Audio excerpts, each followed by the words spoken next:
அவருடைய அளப்பரிய பணி, எல்லோரையும் அரவணைத்து செல்வது, எல்லோருடன் அன்பாக நடந்து கொள்வது, எந்த நேரமும் கட்சிக்காக உழைப்பது, கொரோனா பெருந்தொற்றும் காலத்தில் நீண்ட நெடிய பயணத்தை மேற்கொண்டது, இதையெல்லாம் மறக்கவே முடியாது. அவருடைய காலத்தில் 18 சட்டமன்ற உறுப்பினர்களும் 8 பாராளுமன்ற உறுப்பினர்களும் பெற்று இருக்கிறோம் நாம். ஆகவே இந்த பணிக்கு நெஞ்சார நான் என்னுடைய தனிப்பட்ட முறையில் அவருக்கு நான் நன்றியை சொல்ல கடமைப்பட்டு இருக்கிறேன். ஒரு இயக்கம் கூட்டு சிந்தனையோடு ஒரு கூட்டு முடிவெடுக்கிறது என்றால் அந்த இயக்கத்தை யாராலும் வீழ்த்த முடியாது. பல தத்துவங்களை, பல முன்னுதாரணங்களை இங்க தலைவர் பெருமக்கெல்லாம் சொல்லினார்கள். நம்முடைய முதல் சவால் என்பது இந்த பாசிச பாஜக ஆட்சியை இந்தியாவில் இருந்து அகற்ற வேண்டும் என்ற ஒரே ஒற்றை இலக்கோடு நாம் பயணம் செய்ய வேண்டும். அதிகாரத்திலிருந்து அவர்களை அகற்ற வேண்டும். உச்ச நீதிமன்றத்தில் ஒரு தீர்ப்பு வந்திருக்கிறது 2 நாட்களுக்கு முன்பு.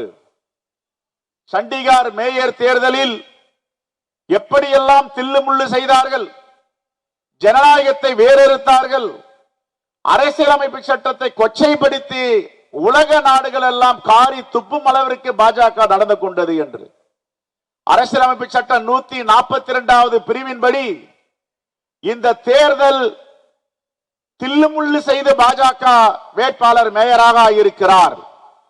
இந்த தேர்தலை ரத்து செய்கிறோம், உண்மையான வேட்பாளர் யாரோ அவரை நாங்கள் நியமிக்கிறோம் என்று வரலாற்று சிறப்பு மிக்க தீர்ப்பை உச்ச நீதிமன்றம் வழங்கியிருக்கிறது. ஜனநாயகம் இன்னும் செத்து போகவில்லை, நீதி இன்னும் மடிந்து போகவில்லை, இன்னும் உயிரோட்டத்தோடு இருக்கிறது என்பதற்கு நேற்று வந்த தீர்ப்பு ஒரு முன்னுதாரணம். மோடி அவர்களே, பாஜகவின் தலைவர்களே, நான் ஒன்று மட்டும் இந்த தருணத்தில் கேட்க விரும்புகிறேன். பாகிஸ்தானில் மட்டும்தான் சர்வாதிகார ஆட்சி நடக்கும். பாகிஸ்தான் மட்டும்தான் உச்ச நீதிமன்றம் தலையிட்டு தீர்ப்பு கொடுக்கும்.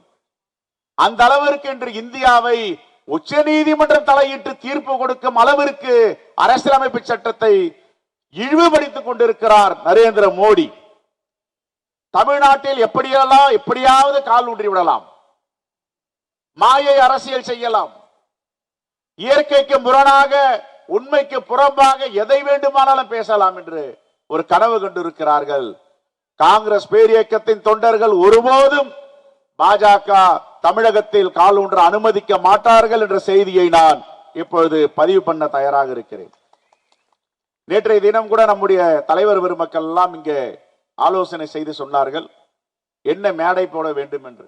நான் சொன்னேன், பெருந்தலைவர் காமராஜரை என்றைக்கு நான் முழுவதுமாக காங்கிரஸ் பேரியக்க தொண்டர்கள் உள்வாங்குகிறோமோ, பெருந்தலைவர் காமராஜரை எப்பொழுதெல்லாம் நாம் தமிழ்நாட்டு மக்களுடைய வீடுகளுக்கு எடுத்து சொல்லுகிறோமோ, பெருந்தலைவர் காமராஜர் ஆட்சி தமிழ்நாட்டில் எப்படி ஏற்பட்டது, எப்படி வெற்றிகரமாக அவர் தன்னுடைய ஆட்சி காலத்தை தமிழகத்திற்கு கொடையாக கொடுத்தார்.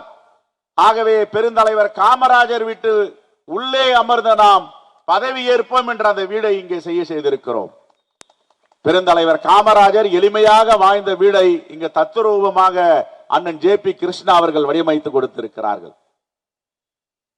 ஒரு கூட்டு முயற்சி.